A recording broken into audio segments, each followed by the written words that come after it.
வணக்கம். சக்கரை பிடிக்கிறாங்க. கரும்புக்கு யூரியா போடாத கரும்பு இது போட்டாங்க இருக்குது. விவசாயிகளும் இந்த வாழையை போல வாழை அடியிலிருந்து நுனி வரைக்கும் இந்த உலகத்துக்கு பயன்படும். அதுபோல் எங்கள் வாழ்க்கை பிறப்புலேருந்து இறப்பு வரைக்கும் இந்த உலகத்துக்கு பயன்படும்.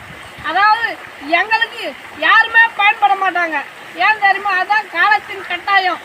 இறைவன் வகுத்த விதி. அப்படி நாங்கள் இறைவனை நம்புகிறோம். எங்களுக்கு இறைவன் இருக்கிறோம். இதை பாருங்க, மோட்டர் வருது, தண்ணி காட்டுப்பா. கிணறு இது ஏற்கனவே ஏற்றதுக்கு அப்புறம் இந்த மிஷின் போட்டாங்க. இப்போ மிஷின் எடுத்துட்டாங்க. இப்போ தான் புதுசாக சர்வீஸ் வாங்கிக்கிறாங்க. பாருங்கள், நாங்கள் பேசுகிற விஷயங்கள், நாங்கள் போகிற வீடியோக்கள் உங்களுக்கு பிடிச்சிருந்தா நான் யூடியூப் சேனல் சப்ஸ்கிரைப் பண்ணுங்க. எங்களுக்கும் கொஞ்சம் ஆதரவு கொடுங்க. விவசாயம் பிடிக்கும்னா நம்ம சேனலை சப்ஸ்கிரைப் பண்ணுங்க. எங்களுக்கு தெரிஞ்ச அளவுக்கு நாங்கள் பேசுகிறோம். நன்றி, வணக்கம்.